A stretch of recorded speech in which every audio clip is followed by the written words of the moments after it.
They called him the heretic king. A man who defied the gods of Egypt, and tried to erase them from history.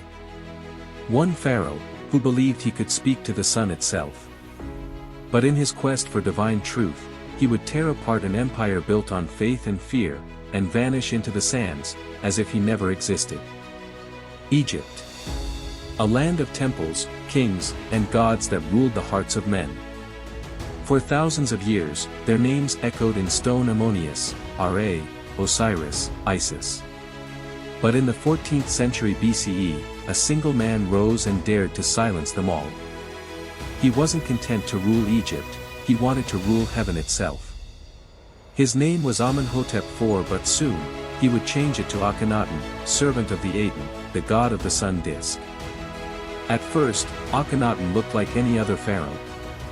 He built monuments, offered prayers, and stood beside the priests of Ammonius. But deep within the golden halls of Thebes, a quiet storm was growing. The priests of Ammonius had become too powerful, saw them not as servants of the gods, but as rivals to his throne. He began to dream of a purer faith. One that didn't need temples or priests. One that shined above all others like the blazing disk of the sun itself. By his 5th year on the throne, Akhenaten made his move. He declared that Aten was the only god worthy of worship. He closed the temples of Ammonius, stripped the priests of their power, and ordered all other gods erased from the walls of Egypt. Then, Akhenaten did the unthinkable. He left Thebes, the beating heart of Egypt, and built a new city from nothing, in the middle of the desert. He called it Akhetaten, the horizon of the Aten. A city where the sun would rise directly between two cliffs. Akhetaten was unlike any place in Egypt.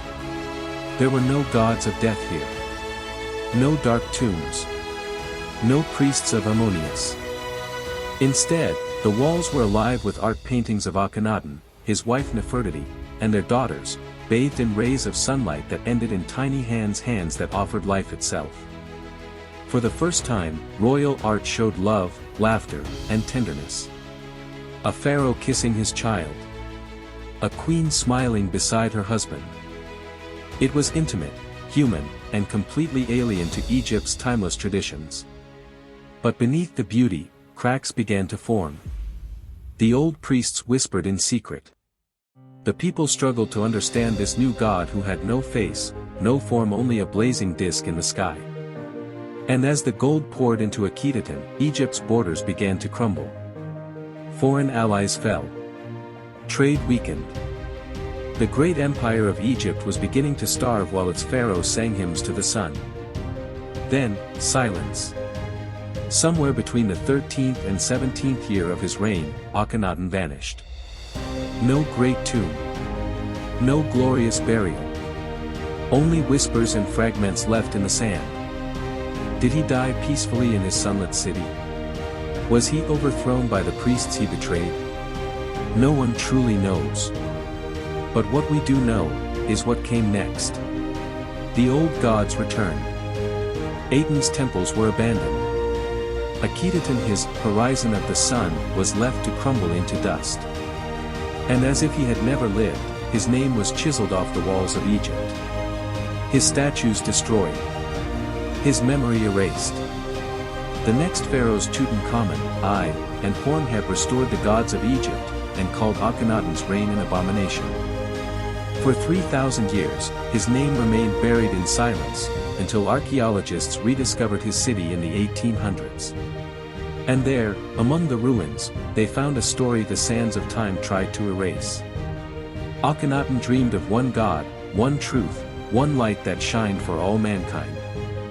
But in chasing his vision, he forgot what made Egypt eternal: its balance between heaven and earth, gods and men, light and shadow.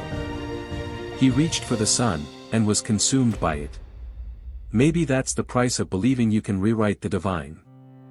Maybe that's why some names are carved in stone, and others, lost to dust. If this story made you think, or feel something deeper, hit subscribe and join us again as we uncover the forgotten tales of those who tried to change the world, and paid the price.